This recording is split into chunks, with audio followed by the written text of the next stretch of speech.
If ever, pwede kayo maglakad-lakad dito ng ganitong oras. Though parang matapang to, dito tayo sa isang may peanut. Parang mas bago yung mga nandito kumpara sa kinainan natin noong almost zero visibility na dito sa part na to. Ba nga yan, pasalubong shop naman ang papakita ko sa inyo. Oo, matao dito sa lugar na to. Hello guys! I'm back again with another video. At ngayon sa video na to, ito na ang pinaka-final nating vlog dito sa Sapa. At dito na rin sa vlog na to, yung mismong karugtong nito is yung ating travel na from Sapa to Hanoi. At ngayon, nandito po tayo ngayon sa Sapa City Center. At naglalakad tayo papunta sa Kong Cafe na second branch na kung saan dito po yung matatagpuan. Nakapunta na tayo ng Kong Cafe na isang branch which is dun yun. At ngayon yung second branch naman ang pupuntahan natin na mas maganda. At kasama pa natin ngayon ang ating mga friends from Davao. Okay, ngayon, let's go! Guys, make sure para hindi kayo nalilito, if ever ko ito yung first video na napanood nyo, in chronological order nyo panoorin. Like yung mismong episode 1, 2, 3, 4, and onward. O, diba? Nag-e-explore pa rin tayo ngayon ng Sapa. Ayan! Ito yung Kong Cafe na isang branch na sikat. O, diba? Dito sila nagpunta at ngayon sila naman magtutour sa atin. Actually, tulad ng sinabi ko sa inyo, sa Hanoi, magkakape pa din ako. Kaya dito, yung hindi ganong matapang na lang yung orderin natin. Let's go. Let's go in. Oh, ito, tingnan nyo. Yan yung mga specialty. Pasok tayo. Kong Cafe. Maluwang dito ha. Maluwang siya.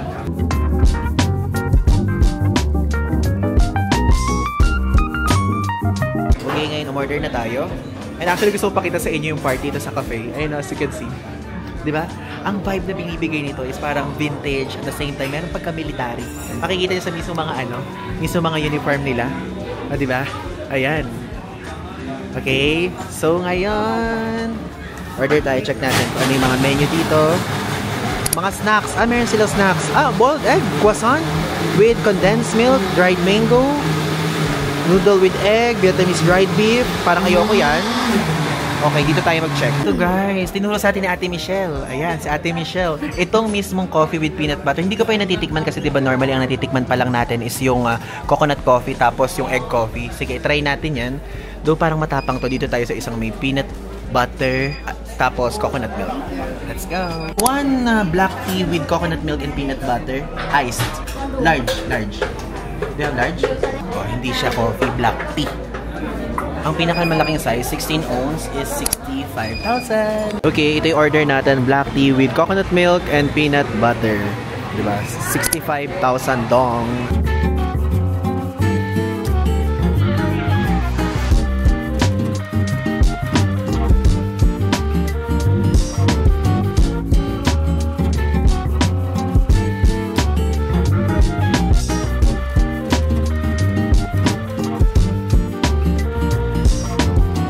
Alam nyo, I highly recommend this one.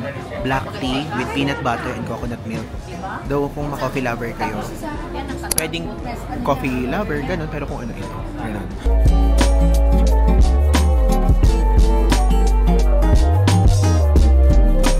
Okay, so ngayon guys, ikutin na natin yung mismong Sapa City Center. Ayan. And ngayon lang natin siya pupuntahan, but at the same time, ang ganda. Tignan nyo, kapag kapalagabi kayo magpupunta dito, makikita nyo yung liwanag. Iba't ibang ilaw, ganyan. And ito, may cafe. Ay! Ito yung sikat! Legeco Cafe. Kaya lang, hindi kasi pwede tayo lagi magkape. Pero ito yung nakikita kong pinopost ng mga foreigner na content creators sa TikTok. If ever, pwede kayo dito. Oh my God! Pastries. O, diba guys? Nagkaka-picture tayo dahil kay Ate Christine. Oo. Buti na lang itong mga newfound friend natin sa Davao eh na-meet natin nung isang araw. Ay, kahapon. Kundi, tripod tayo ngayon. Ito naman ngayon, yung pinaka-famous na lake dito, which is yung Sapa Lake. Ayan. It's giving Juan Kem Lake lang din na vibe. If ever, pwede kayo maglakad-lakad dito ng ganitong oras. Tulad ng ginagawa namin. Dito sa area na to, if ever, kung dito kayo kakain, kanya super daming mga restaurant, super daming mga cafe. And kung magbabar kayo, ayan, diba? Yung mga kasama nating friends natin, kumain na sila dito. Nung di pa kami magkakakilala, ngayon, na-recommend nila sa atin. Yeah, me. Hello. Yeah, we will eat. Handsome. Yeah. Ayan, yung mga binibenta nila. Alam nyo, parang mas bago yung mga nandito kumpara sa kinainan natin noong doon sa malapit sa Sapa Station. O diba, tignan nyo mga chicken, pork, Diba? Yeah, we will just walk then come later. Come back later. Yeah. Come on. Ang ilaw dun, oh. Ito ang tinatawag na DIY exploration. Walk at her. Walk! Itigan nyo dito sa side na to. Hello! Kala ko Pinoy si ate. Uso talaga sa kanila dito yung mga tusok-tusok ng pagkain. Meron ba? Meron bang ano? Ayan, minadaanan na naman tayo dito na Agribank na ATM. Again, I highly suggest if ever po kung mag-withdraw kayo, dyan kayo mag-withdraw. 3 million maximum per transaction. Ayan, ngayon, andito ngayon tayo sa Sapa Lake. Okay? Dito meron ditong Kondong Tin Yu. Okay? So, para may daanan here. So, ngayon, let's go! Natutuwa talaga ako kasi hindi ko ma-imagine na naglalakad ako dito naman isa lang gabing-gabi, no? I'm so happy. Hindi na dun lake. Kala ko parang lake doon. Ito yung lake lang. Itong side na to. Alam nyo, additional fun fact, itong area na to, kung kunyari kapag pupunta kayo dito sa mismong Sapa Lake, napakalapit niya sa mismong Central Plaza area. And aside from that is pwedeng-pwede din kayong pumunta sa mismong market. And aside from that is pwedeng-pwede din kayo magpunta doon sa mismong mga shops, mga restaurants, at makikita niyo din to. Ayan. Oh, di ba? Nag-iilaw ako kasi ang dilim. Hindi siya ganun kaliwanag. Pero if ever, siguro kapag ka-morning kayo nagpunta dito, madami sigurong tao dito. Ayan, tignan nyo, oh. O, diba? Ganda. Sapa Lake. Wow, diba? Andito tayo ngayon sa Sapa. Sapa Lake. Nilalakad natin. Yan nyo, guys, oh. Kumakapal yung fog. Kanina wala yan. O, diba? Parang, kung iisipin nyo baka akala nyo madumi lang yung camera natin, pero hindi. Ganyan siya, oh. Galing. Masarap maglakad dito sa Sapa Lake, if ever. Pero I think pwedeng mas safe morning kayo maglakad dito. Kung solo traveler kayo, pero kung may kasama kayo, pwedeng kahit kasama nyo yung mga kasama nyo dito, kahit sa gilid-gilid, maglakad kayo. Bali, umano muna kayo. Ikutin nyo na muna bago kayo kumain. Ganun. Ayun yung mga kasama nating millennials. Say hi sa vlog! Hi! Oo. Millennials from Davao. Makakapal talaga.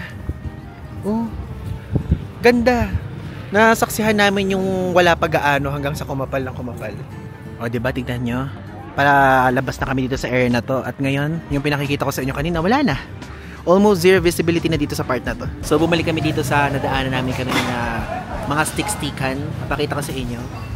Para tayo dito magsasamgyo pero stick-stick ang iluluto natin. Magkano po yung ganito?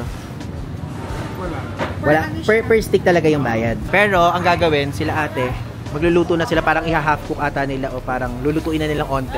Para later, almost cook na kapag ka nasa atin. Hindi! Hindi nga niluto. Kaya yan. Ayun no, may magluto. Kaya alam silang yung parang kasi usap-usap lang cut. O, nag-aaway na may mag-asawa kung kitang-kita sa vlog, nag-aaway na may mag-asawa. Guys, alam nyo kasi, na-meet ko sila si Kuya Carlos, si Ate Michelle, tapos si Ate Christine, tapos si Kuya Eric. Mag-aasawa sila. Ka-age bracket natin sila, guys. Mga 25 years old lang din sila. Tapos, itong si Ate Christine, tapos si Kuya Eric, lagi nag-aaway. Ano sila, Tom and Jerry. Ito naman kasama nating isa naman, silang couple, sweet naman sila, sweet. Grabe naman pala dito, para pala ako nagpe-facial dito. May steamer pala dito sa mukha.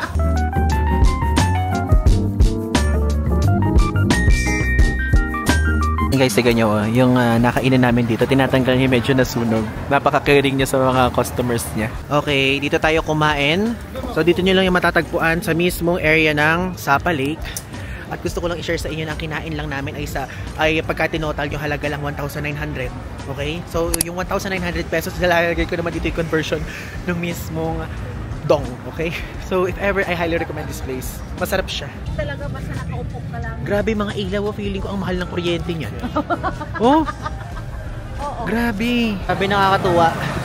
Time check. It's already 8:16. Malamig na dito ngayon sa Sapa. Itutour ko kayo. Nilalakad namin tong mismong city area. Papakita namin sa inyo kung ano ang ganda ng Sapa kapag kagabi. Yan, dito din pala matatagpuan yung mismong Laika Cafe. Malapit lang sa Kong Cafe area. Ingay! Ayan, dito naman guys sa side na to. Ito yung pinaka-famous na kainan. I mean, na parang snack dito sa mismong Sapa. If ever kung gusto nyo, yun, bilhin nyo yun. Ito yung pasalubong shop na nakita mo? Ito? Hindi. Dito. Ba nga yan, pasalubong shop naman ang papakita ko sa inyo. Oh, dito. So ito ang shop. If ever kung gusto nyong pasukin. Dao Re Not Oday Rehon. Let's go. Natutuwa ako. Yung mga kasama natin, tinatanong ba't tuloy ako nilalamig? Sanay po tayo sa malamig. Tapos na tayong kumain ngayon at ngayon, naglalakad tayo papunta sa hotel nila. Kasi from sa hotel nila, saka tayo magka-grab. Diba? Para masulit yung gabi natin. Kesa nasa hotel lang tayo at nag-edit, ganun. O, edi maglibot tayo. Night walk. May performance. Oh. Vietnamese performance. Ito matao dito sa lugar na to. Ano kaya ang mayroon here? Ay, ang galing! Isasayaw yung bata And dito may bata dito sumasayaw. Dito yan sa Sapa Center. Yan. Sabi dito sa Sapa Center kapag ka weekend guys, like Sabado tapos Linggo, lahat nagsasayaw sa daan ng mga chikiting. Tapos dito pa may performance pa dito And if ever, kung kayo po ay aabutan nyo yung Sabado at Linggo dito, magpunta kayo dito. Kahit gabi, maglaang kayo na kahit 30 minutes, 1 hour, ganyan. Tapos after nun, magkape kayo o kumain kayo sa resto. Dito na tayo Nandito na tayo sa Sun Plaza, Sapa Station. Ilang beses natin yan nadaanan. And actually, yun ang pinaka-iconic place dito. Tignan nyo. Dito tayo dumaan ngayon sa gilid ng Sapa Station. Papunta tayo dito sa busy street na to, na puro mga turo-turo din ng mga pagkain. Dito tayo kumain. Naalala nyo? Nung first day natin here, dyan sa side na yan. Okay din dyan. Tapos kapag bumaba kayo dito sa left side ng mismong Sun Plaza building, napakadami ditong, aside from restaurants, is madami din ditong massage place. Tignan nyo, ayan, massage place. Yan pa, massage place din yan. Ayan na ang hotel nila, Phong Nam Hotel. Pero Ate Christine, maganda naman dyan. You talk to the camera. May re-recommend mo sa mga viewers natin? Yes, malinis. Merong bidet. May bidet. May bidet. Tapos, spacious. Spacious din. Magkano yung nakuha per night yung room nyo dyan? 1.6 sa kanila. 1.6. Yung kanila may view. May view with breakfast. Mountain view. With balcony. Yung inyo naman? Wala. Walang view. 1.3. 1.3. With breakfast guys. Buffet breakfast na. Phong Nam. Ayan if ever. Research nyo na lang kung ano itsura, pero dyan sila nagstay. Okay, so kinabukasan na to nung mismong clip na napanood nyo sa previous clips, okay? So ngayon, tayo po ay aalis na dito sa Sapa, pero again, isasama ko kayo sa ating journey from Sapa, going there sa mismong Hanoi. Ayan, last look dito sa Via Trekking Sapa. Tanan, bago tayo sunduin. Hindi ko na videohan, pero sa inyo na tayo. Ayan, nasa loob na tayo ng van. And one thing na nagustuhan ko talaga dito sa service na to is meron siyang hotel pickup and hotel drop-off if ever. Kung kayo naman ay sa mismong airport kayo na pupunta, may airport drop-off siya sa Nui Bai, sa Hanoi, diba? Ganun kaganda. Hindi na kayo magko-commute pa. Kasi yung iba nagko-commute pa para hindi na hassle, para kompleto na. Okay, dito na ngayon tayo sa mismong sakayan. So ito yung itsura dito sa Sapa. Ayan. Ngayon, tara na dito sa G8 Sapa Open Tour. Ayan po ang ating bus. B14 tayo. Sana hindi sumakit yung tiyan ko. Kasi tawag doon, 6 hours yung mismong biyahe. Tapos, para, ayoko mag-CR ganyan. Pero wala kasing CR dito sa loob ng bus. Pero check ko. Back to reality. Nakaupo na naman tayo dito. Ito po ang itsura. Panoorin na lang yung episode 1. Dahil pinakita ko na din yung itsura mismong cabin bus. And ito lang din yun. Okay? Ang pinakaiba lang, mas malamig yung aircon nito. Malamig. Ayan yung view ng kapitbahay natin. Since wala pang nakaupo, ay itsura ng labas. Ito naman yung itsura ng labas dito.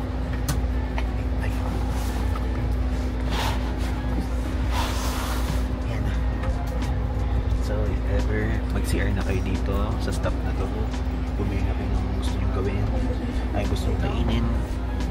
And ito yung free drink. Ngayon isa lang. Nung papunta tayo dito, dalawa yan So time check, 11:23. Ngayon, tayo? Magpatay na tayo ng ilaw. And uunahan ko na yung pag-andar. Matutulog na ako kasi mahihilo ako sa biyahe. Ganun-ganun kasi. Okay? So balikan ko na lang kayo later. Hala, ang aga umalis. 11:23. Maandar na. Ayan guys, so nag-stop over muna kami. May level ito. 20,000 daw itong dalawa nito. Tapos itong sito na drink, 20,000 daw din. And actually, mayroon na sa'yo palibreng ganito. Wet wipes. Tapos ito. Pero bumili pa rin ako ng drinks. So ngayon, tikman na natin ito. So, ang gagawin nyo kapag nag-stop over dito, kung CR break, ganyan. Snack break. Ano siya? Okay, hello guys, time check. It's already 5:11. Umalis tayo ng 11:30. 5:11 na ngayon. Pero, hindi pa tayo nakakarating sa Hanoi. Nakatulog na lahat. Hindi pa tayo nakakarating sa Hanoi. Ano yun? So, ito na yung view sa labas. Ayan po yung view. Then, ito ang itsura ng ating cabin. Ganda, no? Meron tayong sariling space. Ayan yung kinain natin kanina. Oh, maayos tayong kumain. Pinlastic natin ang kalat. Ayan, drinks natin. Actually, ito pwede nyo itong gamitin eh. Ito, meron dito. Meron ditong mismong tawag doon, yung headphone, ganyan. Tapos manood kayo. Kaya lang ayoko. Mas pipiliin ko magpahinga kaysa manood. Kumbaga na ngayon, nasa na tayo, kapatagan na tayo. Wala na tayo sa mga bundok-bundok, ganun. So, hindi na nakakahilo. Malapit na rin naman. Tapos alam nyo ba, yung mismong stop natin ngayon, hindi yun yung stop nung papunta. So magkaiba pala yung stop pagka papunta at pauwi. Yun, gusto ko na i-share. Tapos itong mismong chair dito. Yun. Diba yan? Meron siya kontrolan dito. Ito ay mas malakas kumpara noong unang papunta tayo dito. Ganun. So nag-work ito. Para siyang ano yun? Massager vibrator. Kumbaga, buong hinihigan mo nagbabibrate. May level of intensity. Depende sa trippings. Okay, so nakarating na tayo dito sa mismo Hanoi and hindi na ako nakapag-video kanina nung ibinaba kasi super bilis ng pacing. Nagmamadali lahat ng tao. Ito na, i-drop na tayo sa ating hotel and nag-iisa lang tayo actually. Wala tayong kasamang iba. And ang nangyari, yung kasama natin ngayon yung nagmamaneho. Tinanong lang yung mismong address natin at yung pangalan. Tapos nakita ko, ako lang yung naka-check doon. Siguro ako lang yung may hotel drop-off. Ganun. So I think talagang package lang yun sa part ng binook ko. Okay? So yun po. Grabe, nasa Hanoi na nga talaga tayo. Ito na itsura ng Hanoi. Welcome Hanoi. In Hanoi, welcome me. Welcome Ivan. Tignan nyo, ayan po itsura ng dadaanan kapag ka same hotel tayo. Medyo mailaw, medyo matao. I mean, hindi medyo, talagang matao siya. Ang nabook nating hotel dito sa Hanoi is Hanoi Brilliant Hotel, and actually isa siya sa may pinakamagandang reviews na nakita ko so far, and sana yun yung maaabutan natin yung talagang maganda. Ay, ang ganda nga ng location niya. City center siya. I mean, talagang sa madaming taong ganyan yung malulubang ng space. So yun, dadaan sa mga kanina pabusin na si kuya. Yung punta natin dito, meron palang music festival, oh. Kaya palang daming tao. Ayan, i-drop off na tayo dito ng mismong van. Ito po yung hotel natin. Ay, nakikita ko na Brilliant Hotel. Okay, let's go. Okay guys, so now, andito na ngayon tayo sa ating hotel. At yung mismong hotel and room tour, again, nasa separate vlog yun. And ngayon, umorder lang muna ako ng food. And gabi na rin kasi, bukas na ako mag-e-explore since madaming days pa naman ang ating igugugol dito sa mismong Hanoi, Vietnam. At ngayon, umorder ako ng Grab. So, pwede po mag-Grab. Sa mga hotel dito, pwede kayong mag-Grab. Pwede kayong umorder, ganyan. And kung hindi kayo sure, pwede nyo tanongin sa mismong front desk. Pero dito sa hotel na pinili natin is pwede. So, ang in-order natin is noodles, tapos roasted duck with rice. Okay? So, yung in-order natin. Tapos itong mismong water na to, kasama na to sa mismong hotel. Tapos may pa-soup sila. May pa-soup. And yun, kakain na tayo. And later, sa dulong part ng vlog na to, ibibida ko sa inyo kung ano yung experiences natin at kung paano mag-book ng Sapa to Hanoi, okay? And actually, same lang siya dun sa Hanoi to Sapa, pero uulitin ko lang ulit baka mamaya kasi first time nyo mapanood tong specific vlog na to.